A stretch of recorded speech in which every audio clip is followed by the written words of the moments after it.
Alright, so Thursday na naman, no? So it's time for another weekly charting session. Sa mga first time nanonood or sa mga hindi pa nakakaalam, what we do in the weekly charting session is we take a look at the index, see where it is in comparison with last week, and then we look at the top 5 trending names based dun sa listahan na binibigay ng Investa. Siya ay nasa right-hand side ng screen nyo usually. Okay, so we choose 5 names from there and then we look at those. So, para wala nang paligoy-ligoy pa, dahil marami tayong kailangan pag-usapan, let's start with the index, no? So, yung index, we were saying last week, so last week it was around 1, 2, 3, 4, 5, it was around here. We were saying na meron pa tayong resistance dito, and as you would have it, kahapon, we actually broke above yung resistance level, diba? Dito sa 6768 area, and today we're still closing above it. So, obviously, bullish po yun. What you can do right now is you can move this level down here kasi ina-expect natin na possible na mag-retrace yung index and possible na mag-hold to or mag-act to as support moving forward. Right now, ang tinitignan natin is meron pa tayong unfilled gap, maliit lang nandito. So, pwedeng, let's just put a line on it, no? So, pwede na dyan yung next potential na pumunta yung price, dyan pwedeng mauntog and then we'll see from there. Obviously, para masabi mo talaga na, uy, iba na yung ebb and flow is kapag ma-break natin yung 7,000 area. Okay? Break 7,000. Hopefully, mabasag din natin to tas tuloy-tuloy na, no? Okay. So, that said, what do you need to watch out for? Compared to last week, ngayon nga, we were here, then we pulled back, bumalik tayo dito sa previous area of resistance, diba? Support here, resistance there, bumalik dyan, tas tumalon. Ganon din.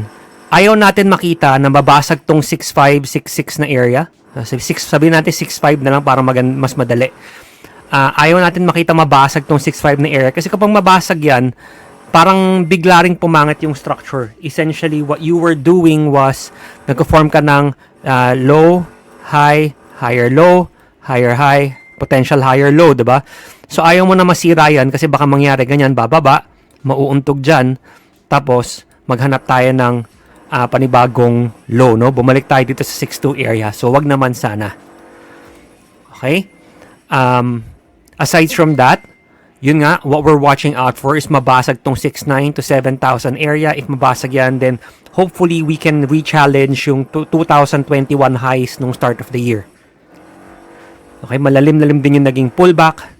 Okay, so hopefully, let's see. Let's see what happens from here. Wag tayong mag-anticipate na dapat ganito mangyari or dapat ganyan mangyari. Let's just see what the market gives us and trade it accordingly, no? Guys, I would like to apologize pala for the background noise. May inaayos kasi rito malapit sa amin. And there's really not much I can do about it. Hindi ko na sila pwede pagalitan. Okay, so pasensya na. I'll just try to talk louder so I can drown over or talk over the noise, no? Okay, so let's take a look at our 5 names for the week. Let's start with BSC. So BSC essentially nagko-form siya ng cup and handle pattern dito. Okay, cup and handle pattern. Wala pang confirmation, no? Wala pa tayo nung breakout. For me, the confirmation occurs on the breakout of this white zone. Bakit yung white zone? Bakit hindi lang tong area na to? Kasi for me, maraming wicks sa area na to. Di ba? May wick pababa dito, wick pababa dyan. So, I wanna see break above that and also break above tong parang trend cone, for lack of a better term. Okay? I don't like just drawing one trend line kasi dahil nga, everything should be considered as an area. So, kahit sa trend lines, I try to draw it out as an area para lang kino-consider ko lahat ng aspects. Hindi yung, lumagpas sa linya, kailangan i-trade ko na. Okay? So here, as long as we keep holding here, okay pa. Invalidation is if we break below 52. Kung kunyari, gusto nyo try mag-ipon to see kung mag-breakout, pwede naman, pero you need to consider na yun nga, let's say na mauntog tayo sa resistance. So, max natin is at mga 65. Mga ganon, maximum 65. Let's say mauntog tayo sa resistance, we're at 60. So, we're trying to make 5 cents, pero we're risking 8 cents. So, di siya maganda sa risk-reward point of view, no? I realize na iba sa inyo, hindi ikakat ko naman agad, but again, kung pure technicals lang susundan natin, tas we're just gonna follow the chart, may problema tayo doon because invalidation is still below 52.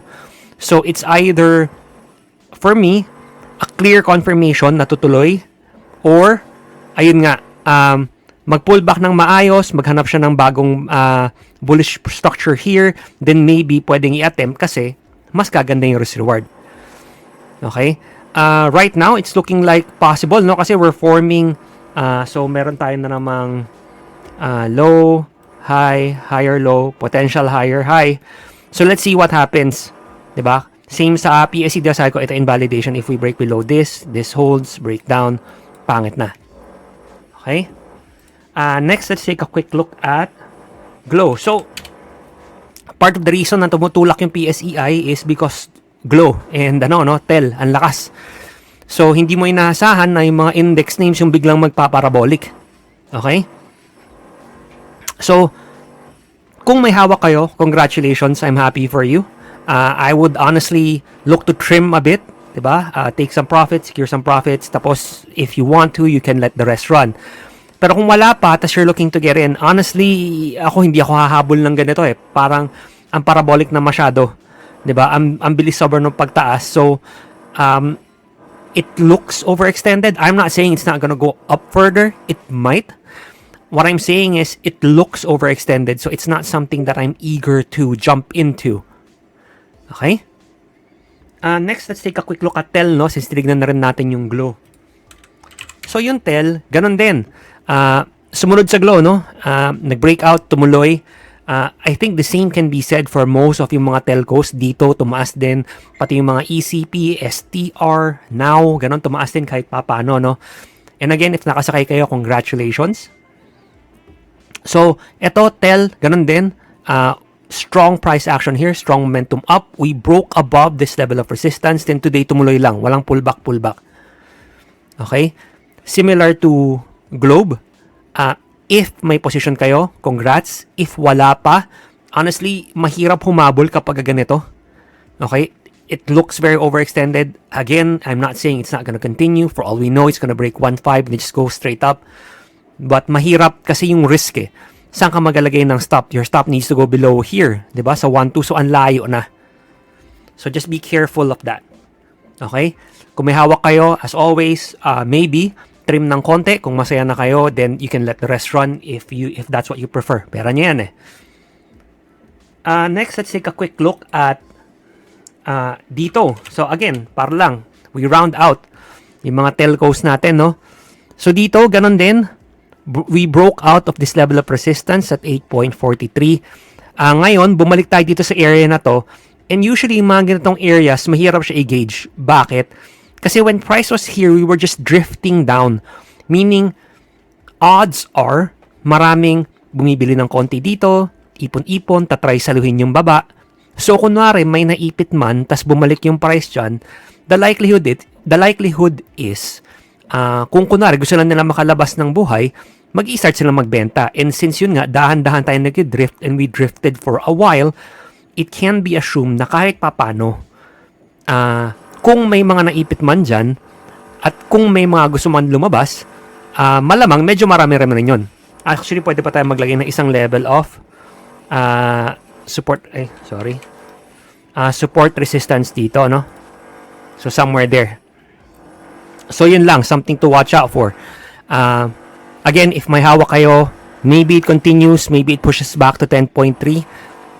Personally, mahirap i-gauge yung ganito, pero nakikita nyo naman, di ba? Same yung nangyari sa BSC, ganyan din, cup and handle pattern. Ito yung confirmation mo ng breakout. But yun nga, yung timing kasi, nataon na yung mga telco gumagalaw. So, we just want to be careful at di natin pangungunahan na hindi pala, kumbaga, totoo yung galaw. More of sentiment-driven lang. Okay? So, we just want to be careful of that. Kasi kung sentiment-driven, then odds are, if magsimulang bumaba ang glow or ang tel, susunod din yung iba. Okay? And then finally, let's take a look at TECHW, no? So, sa TECHW, ito yung mga higher time frame na levels. Obviously, di ko na kailangan pumunta pa sa weekly dahil konti pa lang naman yung candles. And then, let's take a quick look sa 30 minutes, no? So, ano nga ba nangyari sa 30-minute time frame to? Alam ko, maraming nagka-try din mag-trade nito. They're trying to catch the up move dahil nga meron tayong essentially, nag-form tayo ng parang triangle dito. So, people were trying to anticipate na, ito mag-hold the support, we break up, maybe we go back to 2 pesos or something. So, may mga chupit-chupit na pwedeng maganap. Pero nangyari ngayon is we broke down. Okay, we broke down. This support level technically held, itong 1.72.